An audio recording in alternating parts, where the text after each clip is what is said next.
nice fella. Yes, sirree. But you don't believe what he said about that there telegraph coming through here, do ye? Of course not. There ain't no such thing as a telegraph nohow. But he's a right nice feller just the same. He sure is. Look what he give me, his watch and chain. Yes. Now, what is a fella that goes to bed at sundown and gets up at sunup want with a watch? Well, it's a mighty pretty thing to wear. Sounds nice, too. Yes.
Across the plains, the pay for drivers, diggers, pole men, and timber cutters is $2 a day.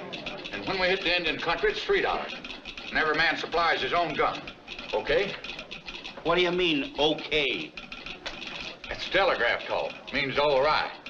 Now, if the doc here passes you, why, you buckos have got yourself a job. You do?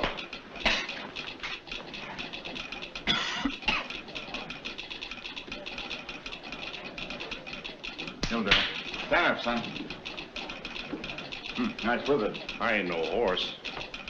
You wish there were for you're through.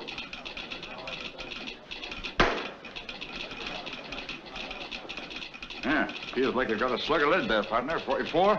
Engine arrowhead. It don't bother me none. You know, some members of the medical profession like to cut them things off, but I say let them stay if it's that comfortable. You know this country we're going into? 100 miles from here, I lost this hair back in '56. Neat bit of surgery, that. Oh. What's ailing you? Did he say 100 miles from here? Oh, that was 5 years ago. Nowadays, we don't see no Indians this side of Cottonwood Springs. Then you and me start drawing down an extra dollar, eh? Speak for yourself, stranger. When I get back to St. Joe, I figure on keeping my hair instead of telling the folks how I lost it. Indians don't always scalp a fella. Not if the fella scalps him first. This ain't for me. I've got to have peace and quiet when I'm preparing my victual. But are you a cook? For 20 years, with the same head of hair, and I intend to be for 20 more. Gents, I bid you a good day. Hold him, Doc. No, Dr. Murdoch. Yeah? Mr. Creighton says he don't need these no more. Put them down. Go down to the cookhouse and tell that good-for-nothing poisoner he's fired. Can you cook lamb?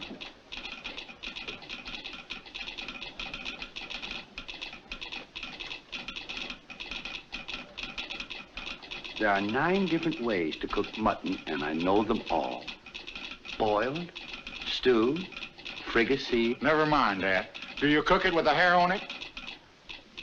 I should say not. Hooray! Then you're hired. No, no. And your job is see that he stays hired. Remind me sometime to show you an old Indian way to cook prairie dog. Oh, no, I should have stayed in St. Joe. Hello, Mr. Creighton. Oh, hello, Bert.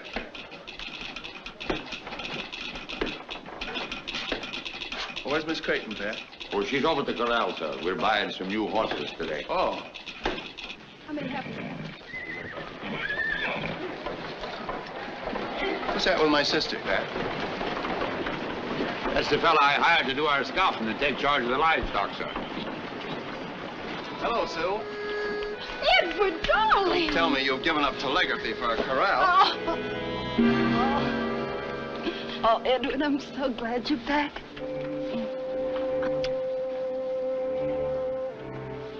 What'd the doctor in Washington say? Well, he says I'm fit as a fiddle. I could walk from here to Salt Lake on my hands if I had to. I'm so glad. Sure, this is Mr. Creighton, the big boss. The only man around here you have to be polite to. I'm glad to know you, Shaw.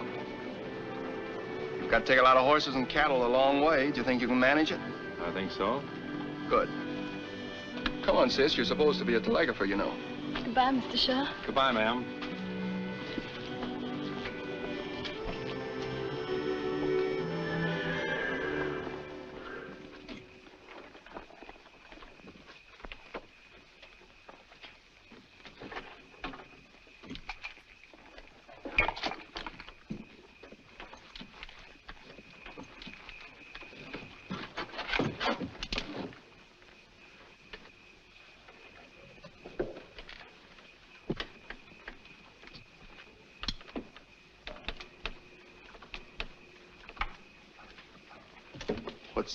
What's the rush, Shaw? We're not leaving here for a couple of days. I'm leaving tonight. Why? You know why. I like being alone. The best place to be alone sometimes is in a crowd. That's the way I figured it, till I ran into you.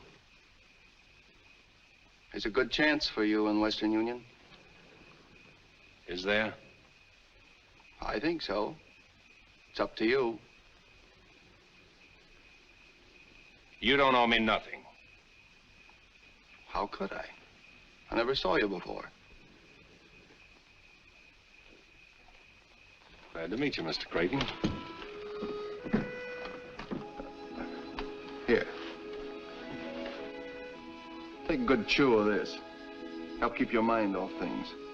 Thanks.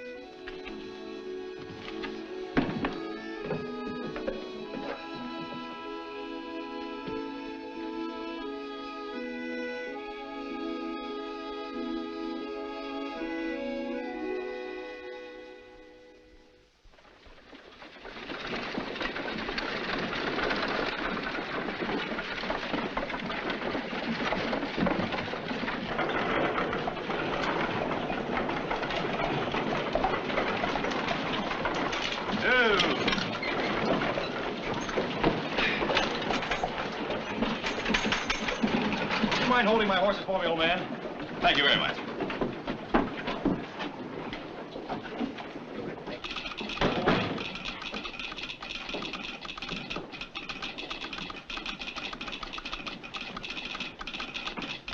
I'd like to see Mr. Creighton, please. Next office. Thank you.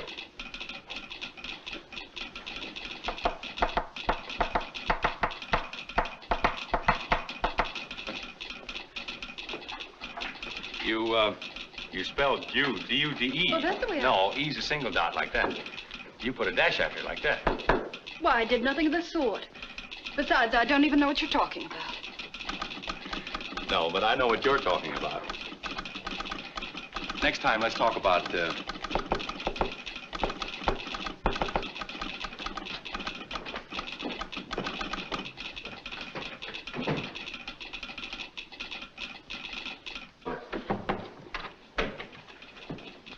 Mr. Creighton? Yes, I'm Creighton. I'm Richard Blake, reporting for work, sir. Well, how do you do, Mr. Blake? Well, I was expecting you by stage. Well, the stage was so crowded and bumpy that I bought a spring wagon and drove the last leg myself. Why, yes, much more comfortable that way. Quite. Oh, Mr. Blake, I want you to know Homer Kettle, my assistant. This is Pat Gogan, our foreman. How do you do, gentlemen? How are you, Sonny? Glad to know you, Blake. Well, the last leg of your trip must have been rather lonesome. Well, I didn't mind that as much as I did the dust. I could do with a bath. A bath? Yes, don't you approve of them? Well, if the weather's hot and you're near a river, I ain't got a thing against them. What type of work would you prefer to be assigned to, Mr. Blake? Why, anything at all. I had some engineering at Harvard, and I know the Morse code inside out. Well, now, I think we can figure out something. For the present, why don't you run on over to the hotel and take your bath, and we'll have a little talk later. Well, thank you very much. Good day, gentlemen. And, you too. Well, Oh, Mr. Blake. Yes? I'm sorry. Sorry? Because I understand the Morse code? Yes. No, I mean, You'll have to excuse me. I have work to do. Well, anyway, I'm happy to have met you, Miss Creighton. You are the big boss's sister, aren't you?